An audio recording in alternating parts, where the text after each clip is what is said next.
Hello students, today we will start mutable and immutable objects। तो देखते हैं ये mutable and immutable objects होता क्या है। mutable का मतलब होता है mutable का मतलब होता है changeable। changeable मतलब क्या? mutable objects are those objects whose value can be changed when required। okay, for example suppose आपने यहाँ पर देख लीजिए जैसे लिस्ट, सेट, डिक्शनरीज। जैसे आप सपोज एक लिस्ट है तो लिस्ट की वैल्यूज क्या है, ए है, बी है, ओके, और 1 है, 2 है। तो किसी भी वैल्यूज को आप चेंज कर सकते हैं, किसी भी वैल्यू को at any time. So such kind of lists are mutable objects, means changeable. ठीक है, now move to the next part, what is immutable object. देखते हैं इम्यूटेबल ऑब्जेक्ट्स होता क्या है। Immutable objects are those objects whose value cannot be changed।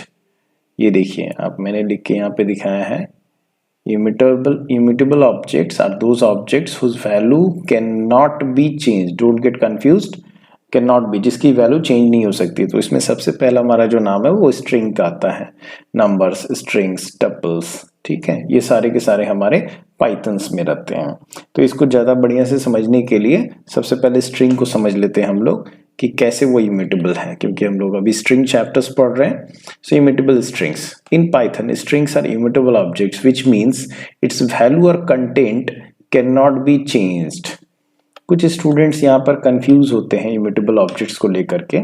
जैसे मैं ये बता दूं, फॉर एग्जांपल यहाँ पर हमने एक वेरिएबल लिया str1 is equal to technology.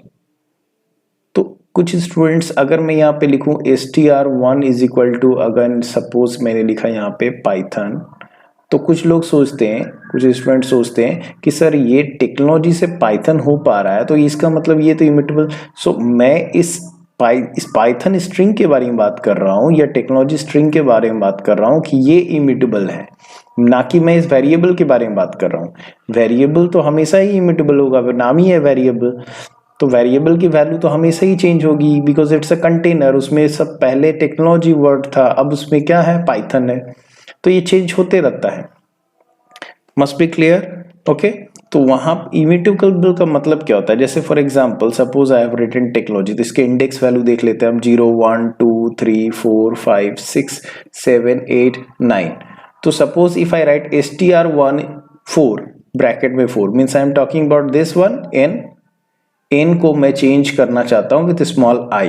तो ये चेंज अलाउड नहीं है स्ट्रिंग में। दिस मीन्स ये टेक्नोलॉजी पूरा का पूरा एक साथ इंटैक्ट होकर के रहेगा, आप इसमें से कोई वैल्यू को चेंज नहीं कर सकते।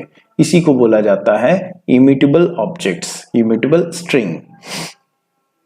आपको समझ में आ रही होगी। इसका मैं आपको प्रोग्राम भी करके दिखाऊंगा कि कैसे ये इम्यूटेबल ऑब्जेक्ट्स होता है।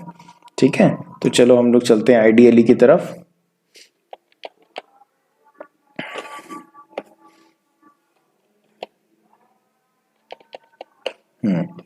एक प्रोग्राम लिख लेता हूं सिंपल, str1, या फिर डायरेक्टली मैं स्क्रिप्ट मोड में ना जाके कमांड मोड में ही प्रोग्राम करता हूं। str1 is equal to, suppose मैं यहां लिख देता हूं पाइथन। ओके, तो इसमें मैं आपको दिखा पाऊंगा कि ये जो है, मुझे इसको ऊपर लाने दीजिए। अब ये पाइथन वर्ड मैंने लिखा है, पाइथन का मतलब क्या, मैं दिखा देता हूं इसको स्ट्रिंग में, python। तो अगर मैं इसकी एक इंडेक्स वैल्यू बनाऊं तो कुछ इस तरह से आएगा। Okay, 0 1 2 3 4 5। So what is at fourth position, fourth position पे क्या है, 0 है, ओ है, सॉरी ओ है। थर्ड पोजीशन पे h है।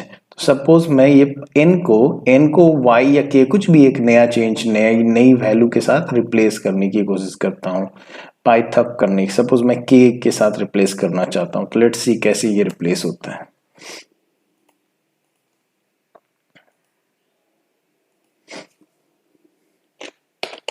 पहले मैं देख लेता हूं कि इस वैल्यू में क्या है। तो फिफ्थ पोजीशन में मुझे देखना है, स्ट्रिंग 5। तो आपने देखा यहाँ n है, तो suppose I want to change this one, str1 5 is equal to double inverted comma और सिंगल इन्वर्टेड कॉमा में k लिखता हूं। ये नहीं होगा। क्यों नहीं होगा आप यहाँ पे देख सकते हैं, बहुत ही साफ से मैं आपको दिखाता हूं।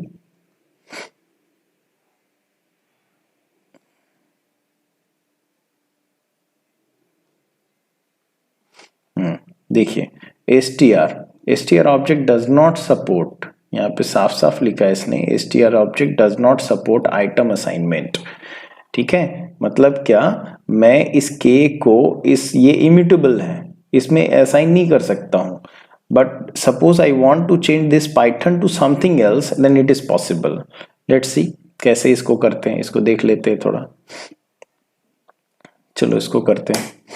मैं यहाँ पे लिखता हूँ str1 is equal to Python लिखा था, अब मैंने लिखा sorry str1 is equal to, मैं यहाँ पे कुछ भी एक लिख देता हूँ, हेलो। ओके, नाउ अब मैं str1 प्रिंट करूंगा तो हेलो प्रिंट होगा। पहले str1 क्या होता था, पाइथन। तो आपको समझ में आ गया होगा कि एक्चुअली म्यूटेबल मीन्स स्ट्रिंग को चेंज करना, ना कि वेरिएबल की वैल्यू को चेंज करना। Both are different thing. Okay, अगर आपको अभी भी नहीं समझ में आए तो आप कमेंट में कमेंट कर सकते हैं कि आपको कौन सा पार्ट इसका समझ में नहीं आया। मैं आपका आंसर नेक्स्ट वीडियो में दे दूंगा। Thank you for watching.